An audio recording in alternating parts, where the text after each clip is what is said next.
বিপাশা দেবী তার ছেলে অনিকেত ও বৌমা অনিতাকে নিয়ে শহরে বসবাস করে। বিপাশা দেবী তার বৌমা অনিতাকে খুবই ভালোবাসতো, তাকে কিছুই বলতো না। আসলে সে শহরে নতুন ছিল বলে তাকে শহরের নিয়ম কানুন সবকিছু শেখাবার চেষ্টা করছিল। কিন্তু অনিতা গ্রামের মূর্খ মেয়ে হওয়ার কারণে সে শহরের কিছুই বুঝতে পারছিল না।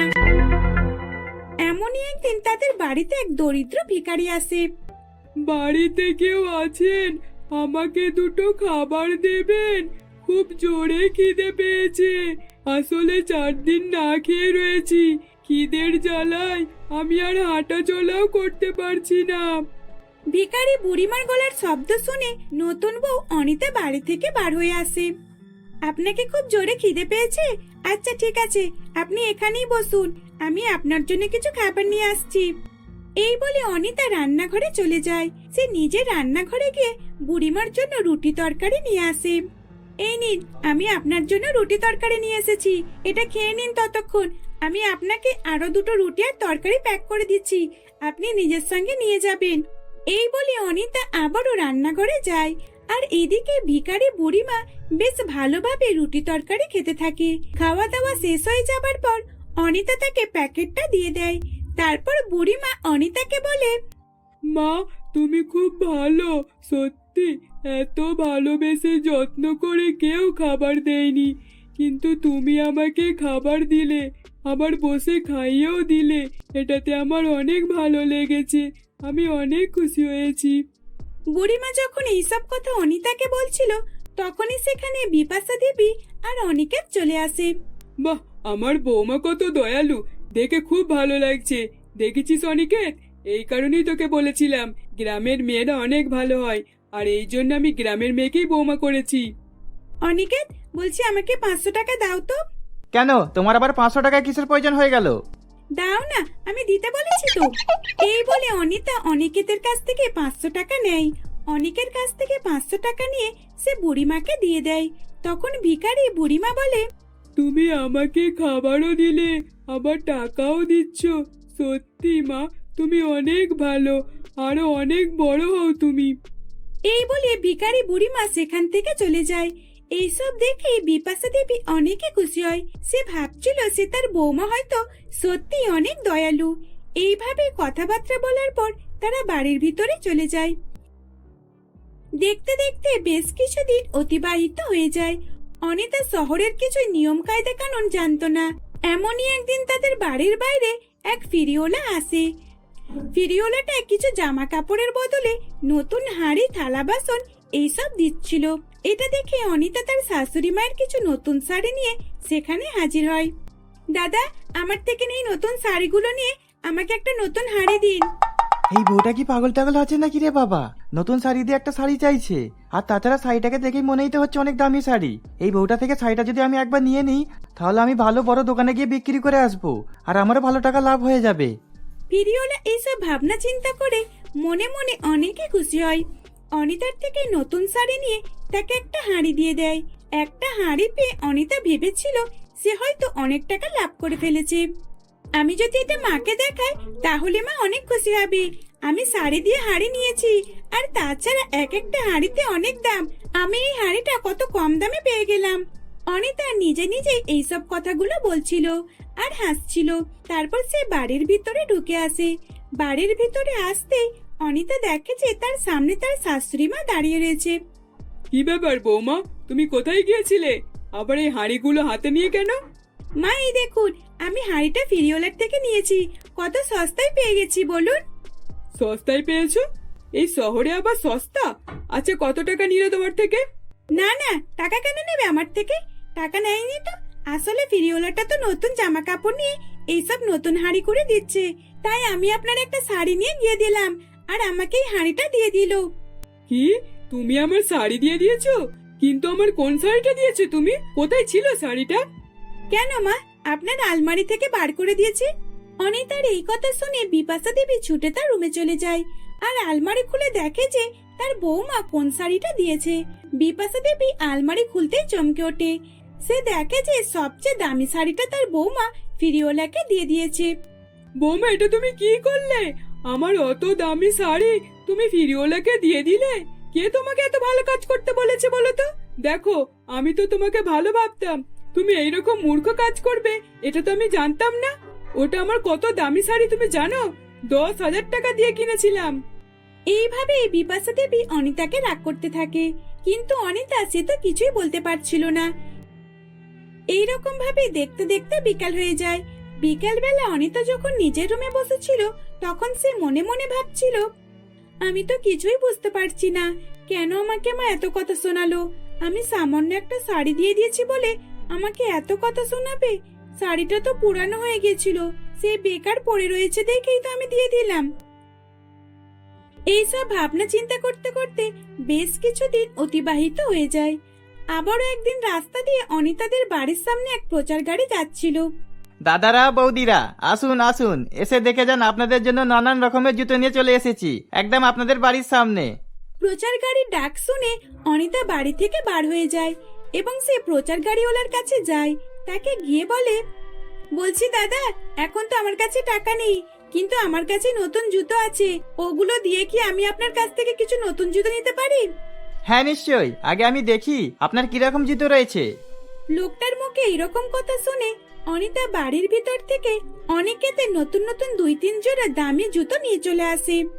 এই নিন দাদা, এই জুতোগুলো নিয়ে আমাকে এর বদলে কিছু নতুন জুতো দিন, আর না হলে কিছু টাকা দিয়ে দিন। এই বলে অনিতা প্রচার গাড়ির লোকটার কাছ থেকে 200 টাকা নিয়ে বাড়িতে চলে আসে। সে ভাবে যে হয়তো সে অনেক টাকা লাভ করে ফেলেছে, কিন্তু সে এটা জানতো না অনিকেতের ওই জুতোগুলো কত দামে কিনেছে।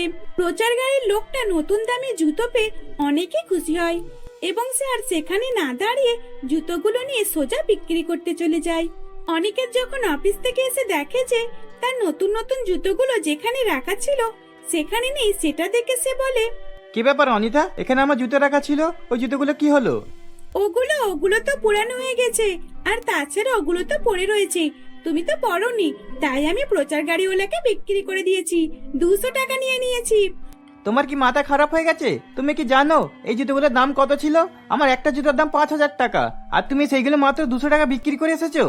জানিস তো খোকা, আমি তো বৌমাকে কতবার করে এইসব করতে বারণ করেছি, কিন্তু তবুও বৌমা আমার কোনো কথাই শুনতে চায় না। এবার তুই কিছু বল, না হলে আমি আর পারছি না। এইভাবেই বিপাশা দেবী আর অনিকেত তারা দুইজন মিলে অনিতাকে অনেকে কথা শোনাচ্ছিল। এইরকম ভাবে আরো বেশ কিছুদিন অতিবাহিত হয়ে যায়। অনিতাদের বাড়ির সামনে যখনই যেই আসতো গরিব, ভিখারি, অসহায় ফিরিওলা, তখন অনিতাদের বাড়ি থেকে কিছু না কিছু জিনিসপত্র দিয়ে দিত। আর এইভাবেই দিনের পর দিন শ্বশুর বাড়ির সবকিছু জিনিস সে প্রায় খালি করে দিচ্ছিল। এইসব দেখে বিপাশা দেবী তার বৌমাকে বলে, বৌমা, এইসব তোমার কি হচ্ছে? তুমি কি বুঝতে পারছো না আমাদের কথা? আমরা কি তোমাকে বোঝাতে চাইছি? দেখো, বাড়ির চারপাশটাতে চেয়ে দেখো কিরকম ফাঁকা হয়ে গেছে, সব তুমি এক এক করে বেচে দিয়েছো। বিপাশা দেবী যখন তার বৌমাকে এইসব কথা বলছিল, তখন তারা শুনতে পায় বাইরে কিছু চিৎকার করে চেল্লামিল্লির আওয়াজ। আওয়াজ শুনে অনিকেত, অনিতা এবং বিপাশা দেবী বাড়ির ভিতরে জানালা দিয়ে বাইরেটা দেখতে থাকে। তারা শুনতে পাচ্ছে দুটো ভিখারি ঝগড়া মারপিট করছে। এই তুই আবার কেন এসেছিস? তুই যতই আগে আসিস না কেন, এই বাড়ির ম্যাডাম আমাকে কাপড় চাপড় দেবে আর খাবারও দেবে, তুই দেখে নিস। তুই কেন আগে নিবি? আমি আগে এসেছি, আমি আগে নেব। আর তাছাড়া ম্যাডাম আমাকে আগে দেবে। তুই তো প্রতিবার ভৈরবী সেজে আসিস, তাই জন্য ম্যাডাম তোর উপরে দয়া করে। আসলে দরিদ্র মেয়েটা ঠিকই বলছিল। ভিখারিগুলো অনেক সময় কিছু খাবার, জামা কাপড়ের জন্য আরো ভিখারি হওয়ার অসহায় ভান করত এবং একটা পা খোঁড়া করে আসতো বা একটা চোখ অন্ধ হয়ে আসতো। এইসব শুনে অনিতা তার নিজের ভুল বুঝতে পারে। মা, আমাকে ক্ষমা করে দিন, আমি আর কখনো এরকম ভিখারিদের টাকা পয়সা, জামা কাপড় কিছুই দেব না। আমি তো এদের উপর দয়া মায়া করে দিতাম, কিন্তু এখন আর কিছুই দেব না। সত্যি আমার অনেক বড় ভুল হয়ে গেছে, আমাকে ক্ষমা করে দিন। এইভাবেই অনিতা তার নিজের ভুল বুঝতে পারে। সেদিনের পর থেকে অনিতার শাশুড়ি মা এবং অনিকেতকে জিজ্ঞাসা না করে আর কাউকে কিছুই দিত না। আর এইরকম ভাবে শহরে নিয়ম কায়দা শিখে নিতে থাকলো। আর এইভাবেই তারা হাসি খুশিতে বসবাস করতে লাগলো। যমুনা দেবী তার 5 ছেলে ও 5 বৌমাকে নিয়ে সারেঙ্গা গ্রামে বসবাস করত। তাদের আর্থিক অবস্থা অনেক খারাপ ছিল। তারা 5 ভাই একটাই ফ্যাক্টরিতে কাজ করত। তারা সেখান থেকেও ভালো টাকা মাইনে পেত না। তাই তারা সকলে মিলে একটা ঘরের ছাউনি বাড়িতে দিন কাটাতো। তাদের সকলের জীবনে অনেক কষ্টের সাথে দিন কাটছিল, কারণ যমুনা দেবীর 5 ছেলের কাজ তো হচ্ছিল, কিন্তু সেখান থেকে টাকা আসছিল না। তারা কয়েকদিন ধরেই শুকনো বাসি রুটি খেয়ে দিন কাটাচ্ছিল। আস্তে আস্তে তাদের খাবারের জিনিসগুলো শেষ হয়ে আসতে থাকে। এমনই একদিন যমুনা দেবী তার 5 বৌমাকে বলে, বৌমা, সকাল থেকে আমার মাথাটা প্রচণ্ড যন্ত্রণা করছে, প্রচণ্ড পরিমাণে ঘুরছে। আমাকে কিছু খাবার দাও, না হলে আমার শরীর আরও অসুস্থ হয়ে পড়বে। আর হ্যাঁ বৌমারা, আমি আর এইরকমভাবে চলাফেরা করতে পারছি না। তোমরা কেউ যদি আমাকে একটা লাঠির ব্যবস্থা করে দাও, তাহলে আমি একটু লাঠির সাহায্য নিয়ে চলাফেরা করতে পারবো। মা, আমি বুঝতে পারছি আপনার সমস্যা, কিন্তু আপনি তো জানেন আপনার বড় ছেলে এই কদিন ধরেই শুধু কাজ করে আসছে, টাকা পাচ্ছে না। নীলিমা দিদি, তুমি শুধু বড়দার কথা বলছো কেন? মা, আপনি তো জানেন শুধু বড়দা নয়, আপনার 5 ছেলেই শুধু কাজ করে বাড়িতে চলে আসছে। মালিক তো টাকাই দিচ্ছে না, তাই বাড়িতেও আর কিছু খাবার মতো নেই, যা আছে 1-2 জনের হবে। হ্যাঁ মা, নন্দিনী একদম ঠিক কথা বলেছে। আর তাছাড়া আপনার 5 বৌমা তো আপনার কাছেই রয়েছে। হ্যাঁ মা, নন্দিনী একদম ঠিক কথা বলেছে। আর তাছাড়া আপনার 5 বৌমা তো আপনার কাছেই রয়েছে। আপনার আবার কিসের লাঠির দরকার? আমরা সবসময় আপনাকে সাহায্য করব। কিন্তু বৌমা, আমি তোমাদের বিরক্ত করতে চাই না। মা, আপনি একটুখানি দাঁড়ান, আমি এক্ষুনি আসছি। এই বলে সুনিতা বাইরে যায়। বাইরে গিয়ে গাছ থেকে একটা মোটা মতো ডাল কেটে সেটাকে ভালো করে চেঁচে নিয়ে লাঠি বানিয়ে দেয়। লাঠিটা নিয়ে সে তার শাশুড়ি মাকে দেখায় এবং বলে, মা, এই নিন, আমি আপনার জন্য এই লাঠিটা বানিয়ে দিয়েছি। যতদিন না নতুন লাঠি আসছে, ততদিন আপনি এই লাঠিটার সাহায্যে চলাফেরা করুন। বাহ সুনিতা, তুই তো খুব ভালো বুদ্ধি বার করেছিস। এই লাঠিটা নিয়ে এবারে মা খুব সহজেই চলাফেরা করতে পারবি। হ্যাঁ সত্যি, খুব ভালো বুদ্ধি কিন্তু এটা। এবার থেকে তাহলে আর আমাদের কাউকে বিরক্ত হতে হবে না। বৌমা, লাঠির ব্যবস্থা তো হয়ে গেল, কিন্তু এবার আমার তো খিদে পাচ্ছে। আমাকে এবার কিছু খেতে দাও। মা, রুটি তো আছে, কিন্তু শুকনোই খেতে হবে, কোনো সবজি নেই। ঠিক আছে বৌমা, তাই দাও। আমাদের ভাগ্যে যে এইটুকু খাবার জুটেছে সেটাই অনেক। কিন্তু বৌমা, আমার 5 ছেলে এত কষ্ট করে বাইরে কাজ করছে, ওরা এসে কি খাবে? আর ওরা যদি এইরকম শুকনো রুটি খায়, তাহলে ওরা কাজ করবে কিভাবে? মা, আপনি এই নিয়ে চিন্তা করবেন না। আমি বুলটি কাকিমার কাছ থেকে চাটনি চেয়ে নিয়ে এসেছি। ওনারা 5 জন কাজ থেকে বাড়িতে আসলে রুটি আর চাটনি খাইয়ে দেব। ঠিক আছে বৌমা, তাই করো। কিন্তু এইরকম ভাবে আর কতদিন চাইতে হবে কি জানি। কারো থেকে চাইতে তো ইচ্ছেও করে না, কিন্তু পরিস্থিতির অভাবে চাইতে হয়। দেখতে দেখতে সন্ধ্যা হয়ে যায়। যমুনা দেবীর 5 ছেলে কাজ থেকে বাড়ি ফিরে আসে। 5 ছেলে বাড়িতে আসতেই যমুনা দেবীর 5 বৌমা তাদেরকে জল দেয়। মটকার জল খেয়ে যমুনা দেবীর বড় ছেলে নিময় বলে, বাবারে বাবা, মটকা যেন এত গরম হয়ে গেছে। কি ব্যাপার বলো তো নীলিমা? কি আর করা যাবে বলো, যা গরম পড়েছে এতে মটকার জলও ঠান্ডা থাকা অসম্ভব ব্যাপার। আর বৃষ্টিও তো হচ্ছে না। নীলিমা, বৃষ্টির কথা আর বলো না। বৃষ্টি হয়নি, আমরা শান্তি করে ঘুমাতে তো পারছি। যদি বৃষ্টি হয় তাহলে আমাদের মাথার ওপর আর ছাদটা থাকবে না। আমাদের রাস্তাতে দিন কাটাতে হবে। আর আমাদের 5 বউয়ের কাছে এত টাকা নেই যে আমরা নতুন বাড়ি তৈরি করে নেব। একটু গরম তো সহ্য করে নিয়ে যাবে, কিন্তু বৃষ্টি হলে আমরা কোথায় থাকবো? আমাদের যা বাড়ি, বৃষ্টি ঝড় কোনো কিছুই আটকাতে পারবে না। বৌমা, ওইসব কথা পরে হবে। এখন আমার 5 ছেলেকে খাবার দিয়ে দাও। শাশুড়ি মায়ের কথা মতো বড় বৌমা খাবার বানাতে রান্নাঘরে চলে যায়। এই রকম ভাবে তাদের দিন কাটছিল। দেখতে দেখতে বেশ কিছুদিন অতিবাহিত হয়ে যায়। বর্ষাকাল চলে আসে। রোজ বৃষ্টির ঝড়, বিদ্যুৎ চমকানো সবকিছু শুরু হয়ে যায়। এমনই একদিন জোরে ঝড় ওঠে এবং তার সাথে বৃষ্টি এসে যায়। ঝড়েতে যমুনা দেবীর বাড়িটা পুরো আগোছালো হয়ে যায় এবং উপর থেকে বৃষ্টির জল বাড়ির ভিতরে পড়তে থাকে। এই দেখে যমুনা দেবী বলে, হায় হায় ওপরওয়ালা, এবার কি হবে? এত ঝড় বৃষ্টিতে তো আমাদের বাড়িটার উপরটা পুরো ভেঙে গেছে। বাড়ির মধ্যে বৃষ্টির জল পড়ছে, এবার তো বাড়ির ভিতরে পুরো জল জমতে থাকবে। বড় বৌমা, তুমি তাড়াতাড়ি বিছনটা সরিয়ে নাও আর একটা শুকনো জায়গায় রেখে দাও। হ্যাঁ মা, এক্ষুনি সরিয়ে নিচ্ছি। নন্দিনী, তুমি তাড়াতাড়ি জামা কাপড়গুলো সরিয়ে ফেলো, না হলে সব ভিজে যাবে। এই বলেই তারা পাঁচ বৌমা মিলে বাড়ির সব জিনিসপত্রগুলো শুকনো জায়গাতে রাখতে থাকে। বৃষ্টির জল বাড়ির ভিতরে প্রচন্ড পরিমাণে পড়ছিল। সেই দেখে নন্দিনী যমুনা দেবীকে বলে, মা, বৃষ্টির জল তো পড়েই চলেছে। এত বৃষ্টির জল পড়লে তাহলে বাড়ির আর কোনো জায়গায় শুকনো থাকবে না, সবকিছু ভিজে যাবে। আমাদের যত তাড়াতাড়ি সম্ভব বাড়িটাকে ঠিক করতে হবে, না হলে আমরা কোথায় থাকবো? মা, আমার তো খুব ভয় করছে। বাড়িতে একটাও টাকা পয়সা নেই, আর আমাদের বাড়িটাও ভেঙে যাচ্ছে, বাড়ির ভিতরে জল পড়ছে। বৌমারা, আমার 5 ছেলেকে কাজ থেকে আসতে দাও, আমি ওদের সঙ্গে কথা বলে কোনো একটা ব্যবস্থা করছি। ততক্ষণ বৃষ্টির জল যেখানে যেখানে পড়ছে সেখানে সেখানে বালতি বসিয়ে দাও। শাশুড়ি মায়ের কথা মতো পাঁচ বৌমা যেখানে যেখানে জল পড়ছিল সেখানে সেখানে বালতি বসিয়ে দেয়।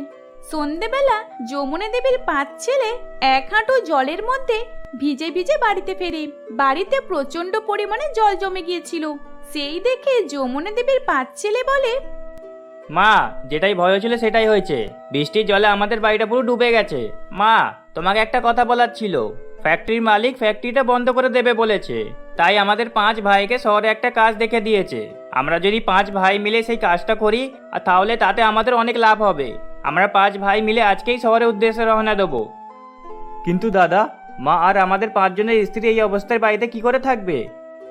সঞ্জয় বাবা, তুই আমাদের নিয়ে চিন্তা করিস না, আমরা বাড়িটাকে যেমন হোক করে ঠিক করে নেব। তোরা শহরে যা, ওখান থেকে আমাদের পয়সা পাঠালে আমরা বাড়িটা মেরামত করে নেব। এখন আপাতত বাড়ির উপরে পেপার ঘিরে দিতে হবে। যমুনা দেবীর কথা মতো তার 5 ছেলে শহরের উদ্দেশ্যে রওনা দেয়। তারা শহরে চলে যাবার পর যমুনা দেবীর 5 বৌমা মিলে তাদের বাড়ির ছাদটা মেরামত করতে থাকে। কিন্তু রাত্রেবেলা ঝড় বৃষ্টির প্রভাবে তাদের বাড়িটা পুরো নড়বড় করছিল। তখনই তারা সকলে মিলে বাড়ির বাইরে একটা গাছের নিচে চলে আসে। হে ঈশ্বর, তুমি আমাদের এই রকম দিন কেন দেখাচ্ছ? আমরা এখন কোথায় যাব? আমাদের বাড়িটা যে পুরো ভেঙে গেল, আমরা এখন কোথায় থাকব? বৌমা, আমাদের এখানে বেশিক্ষণ দাঁড়ালে চলবে না, আমরা পুরো তো ভিজে যাচ্ছি। চলো দেখি কোথাও বাড়ি ভাড়া দেয় কি। যতক্ষণ না আমার 5 ছেলে শহর থেকে টাকা পাঠাচ্ছে ততক্ষণ আমরা ভাড়া বাড়িতেই থাকবো। এই বলে যমুনা দেবী তার 5 বৌমাকে নিয়ে একটা ভাড়া বাড়িতে ওঠে। সেখানেই তারা থাকতে শুরু করে। এমনই একদিন যমুনা দেবীর বড় বৌমা বলে, মা, আমাদের এইরকম ভাবে বসে থাকলে হবে না। আমরা 4 বৌমা মিলে যদি কিছু কাজ করি তাহলে বাড়িতে কিছু টাকা চলে আসবে, সেটা আমরা বাড়ি ভাড়াতে দিতে পারবো। হ্যাঁ বৌমা, তুমি ঠিক বলেছো, কিন্তু তোমরা কি বাইরে কাজ করবে? মা, আমি বরং কারোর বাড়িতে এগিয়ে দেখি কোনো কাজ পাই কি। মা, আমি বরং কারোর দোকানে গিয়ে দেখি কাজ দেয় কি। এইরকম বলে একে একে তারা 4 বৌমা মিলে কাজের সন্ধানে বেরিয়ে পড়ে। তারা 4 বৌমা কেউ দোকানে, কেউ লোকের বাড়িতে, আবার কেউ বিউটি পার্লারে, আবার কেউ বাজারে কিছু না কিছু কাজ পেয়ে যায়। সেই কাজ করেই তারা পয়সা রোজগার করতে থাকে। এই রকম ভাবে আরো বেশ কিছুদিন কেটে যায়। শহর থেকে যমুনা দেবীর 5 ছেলে টাকা পাঠায়।